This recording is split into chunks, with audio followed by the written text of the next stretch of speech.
안녕하세요. 오성진의 교정이야기입니다. 지난 시간에 무턱 치료의 원리에 대해서 설명드렸죠. 혹시 그 영상 아직 보지 못하셨으면 여기 있는 영상을 보시고 그리고 오늘 보여드리는 것을 보시면 훨씬 더 이해가 쉬우실 겁니다. 지난 시간에 심한 무턱의 증례를 보여드렸는데 이렇게 턱이 상당히 뒤에가 있죠. 그리고 돌출이 매우 심합니다. 무턱이 되면 돌출이 심해집니다. 이 돌출 치료를 만약에 본인이 하고 싶다 생각이 들 정도라면 상당히 돌출 심해서 발치를 하지 않고선 치료가 어렵습니다. 근데 발치를 했을 때 그 공간을 제대로 이용할 수가 없으면 괜히 치아만 없어지고 돌출도 치료가 안 되는 거죠. 그래서 오늘 어떻게 해야지 그 돌출된 치료를 제대로 하기 위해서 공간을 이용할 것인가, 그 문제에 대해서 자세히 설명을 드리려고 합니다. 치료 후의 결과가 이 모습인데요. 상당히 많이 들어가 있는 것을 볼 수가 있죠. 여기에 색을 입혀서 치료 전과 치료 후를 겹쳐서 봅니다. 주목해 주셔야 될 것은 치료 전의 하악 전체의 위치가 여기 있었습니다. 그런데 치료 후의 상악 전체의 위치를 보면 치료 전의 하악 전체 위치보다 훨씬 뒤에가 있죠. 이것은 뭘 말하냐면 돌출을 치료하기 위해서 하악 전체가 상당히 뒤로 가야 된다는 것을 말하는 거죠. 그렇기 때문에 이만큼 뒤로 보내기 위해서는 발치 공간 이상이 필요합니다. 그러면 발치 공간을 굉장히 잘 유지를 시켜야 되겠죠.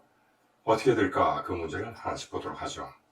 재교정 치료를 위해서 저희 병원에 내원을 하셨던 분이 계셨는데요. 그분이 교정치료를 받기 전에 엑스레이가 이 모습입니다. 상당히 심한 돌출입이 보이죠. 턱도 뒤에가 있습니다. 그런데 내원하셨을 때 엑스레이가 이 모습인데요. 돌출이 많이 치료가 되어 있습니다. 그런데 자세히 보세요. 아래 턱의 위치를 보면 치료 전 상태에서 치료 후가 턱이 뒤로 가 있는 게 보이죠. 왜 이렇게 턱이 뒤로 갔을까요? 전치를 집어넣기는 했는데 하악 전체는 별로 뒤로 세워지지 않습니다. 그러니까 턱 자체가 뒤로 밀리는 거죠. 이렇게 되면은 다시 또 나올 가능성도 커지고 결국 돌출입이 치료가 안 되는 거죠. 이 환자분이 다시 교정치료하고자 내원하셨을 때의 구강 상태입니다. 그냥 보면은 그런 대로 거의 끝나가지 않았나, 교합도 나쁘지 않고 뭐 이쪽이 조금 좋지 않은 모습 보입니다만 이런 부분 정도야 맞추는 것은 그렇게 어려운 일이 아닙니다. 그런데 앞에서 말씀드렸던 것은 돌출입이 많이 남아있죠. 그래서 다시 치료를 하는데 내원하셨을 때 엑스레이가 이 상태죠. 이 상태에서 재교정 치료를 하면 이렇게 됐는데요. 자, 어떤 변화가 있나를 보실까요? 턱이 치료 전 상태보다도 이렇게 나오죠.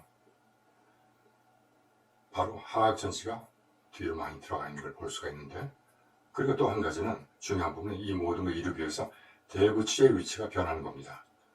뒤로 많이 가 있는 것이 보이죠? 치료에 의해서 뒤로 많이 갑니다. 그리고 무턱치료의 원리에서 설명드린 것처럼 대구치가 아래로 내려가죠. 그래서 턱도 나가면서 또 하악 전체가 뒤로 세워짐으로 해서 돌출입이 개선되고 무턱도 치료가 되는 거죠. 치료 전에 어금니의 위치가 여기 있었는데 이렇게 아래로 내려가면서 무턱이 치료되는 이야기를 지난 시간에 해드렸습니다만 더 중요한 부분이 있습니다. 돌출입을 치료하기 위해서는 이 치축에 이렇게 변화가 된다는 거죠. 이렇게 변화가 돼야만 돌출되었던 앞니들이 제대로 들어갈 수가 있는 거죠. 요새 야영 가시는 분이 많죠.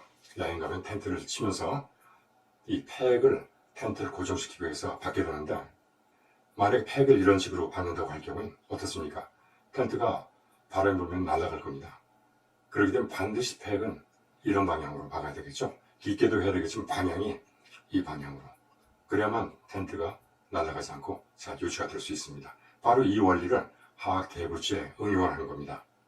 그래서 치료 전에 이러한 대구치의 위치를 이렇게 치축을 바꿔주는 거죠. 치료 전후를 여기에 겹쳤기 때문에 치료에 의해서 일어난 변화를 정확히 볼 수가 있는데요. 대구치가 수직적으로 또 수평적으로 어떻게 움직였는지, 치축이 어떻게 변했는지를 정확히 볼 수가 있습니다. 치료 전에 이런 상태였는데 치축에 이렇게 변화가 되는 걸 볼 수가 있죠. 그러면서 대구치가 하방으로 내려간 것을 볼 수가 있습니다. 하악 전치도 이런 돌출이었는데 이렇게 세워진 걸 볼 수가 있죠. 한 증례를 보도록 할까요? 교합은 그런대로 괜찮습니다만 돌출이 꽤 많이 보입니다. 이 돌출 상태를 치료하기 위해서 어떻게 치료해야 될 것인가를 구강 상태를 보여드리겠는데요. 이렇게 스크류를 신고 고무줄을 걸면은 하악 대구치가 뒤로 가는 힘이 걸리죠. 그러면 대구치들이 뒤로 경사되면서 전치부를 뒤로 충분히 견인할 수 있는 그런 저항력이 부여됩니다. 그래서 치료 결과를 보면 이렇게 상당히 돌출입이 개선된 것을 볼 수가 있습니다. 이 환자의 대구치의 변화를 보면 수직적으로 변하지만 이렇게 치축이 세워져 있는 걸 볼 수가 있죠. 또 한 경우를 보겠습니다. 상당히 심한 돌출입이죠. 많이 돌출되어 있는데 발치를 하더라도 결코 쉽지 않은 경우입니다. 마찬가지로 스크류를 신고 여기서 이렇게 고무줄을 겁니다.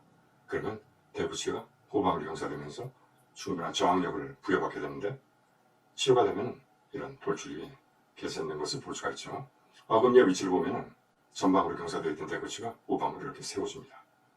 그러면서 양모와 안모와 교합이 이루어질 수가 있는 것이죠.